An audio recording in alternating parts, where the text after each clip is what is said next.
हाँ, ये बकवास बात करके निर्लज्जता है, ये निर्लज्जता है। राजनीति में ऐसे गंदे लोग हमारे साथ काम करते थे।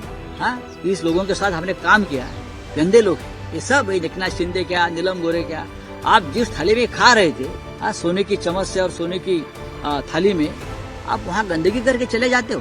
आपको मिर्ची लगी है इसलिए आज आप नीलम गोरेताई को टारगेट कर रहे हैं, मगर उन्होंने सच ही कहा है, इसलिए जो नीलम गोरेताई ने कहा है मैं उसको पाठिंबा देता हूँ। ये बात है, नीलम गोरे कौन है?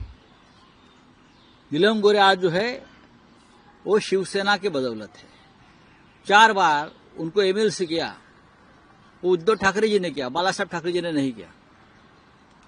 ये उद्धव ठाकरे जी की मेहरबानी उनके ऊपर थी। तो मैंने उनको कल पूछा ना, तो आप 4 बार हो गई, तो आपने 8 मर्सिडीज दिया है, तो उसका रिसीट ले गया। कहा, कौन सा शोरूम है आपका खुद का?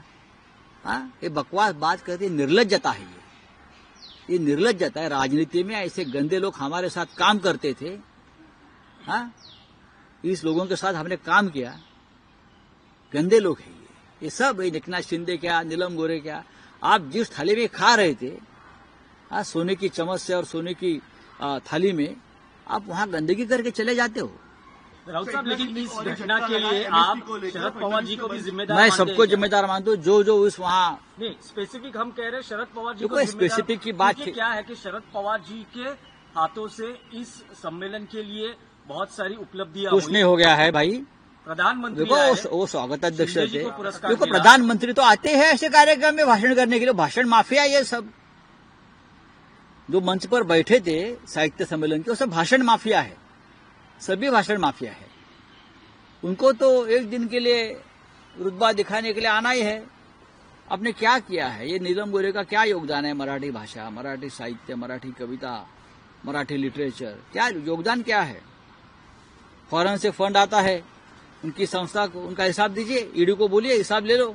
लेकिन पवार जी ने कुछ स्टेटमेंट करना चाहिए, भूमिका रखनी चाहिए, आपको लगता है? पवार साहब एक राजनीतिक आदमी है। हमें चाहते हैं कि जिस प्रकार से ये खिचड़ उछाला गया है राजनीतिक, पवार साहब ने उनका निषेध करना चाहिए ना। आप जिस मंच के स्वागताध्यक्ष रहे, वहां उस प्रकार से महाराष्ट्र के प्रमुख नेता, महाराष्ट्र के एक्स चीफ मिनिस्टर बाला साहब ठाकरे जी के बेटे के ऊपर कोई आकर खिचड़ उछालता है और आप चुप बैठते हो?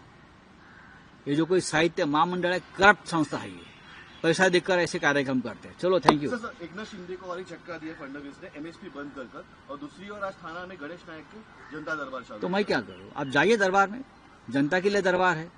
दरबार लेना किसी एक व्यक्ति का काम नहीं होता। सब मंत्री है, महाराष्ट्र के मंत्री है, थोड़े एक डिस्ट्रिक्ट के मंत्री होते हैं। गणेश नायक को तो पुराना अनुभव है। गणेश नायक तो एकनाथ शिंदे को बहुत सीनियर नेता है। एमएसपी बंद होने सर एक बड़ा झटका माना जाता है एकनाथ शिंदे की। क्या बंद हो गया? एमएसपी का जो गठन किया था, जे समिती नेमली होती ती बंद केलेली आहे। कुठली समिती?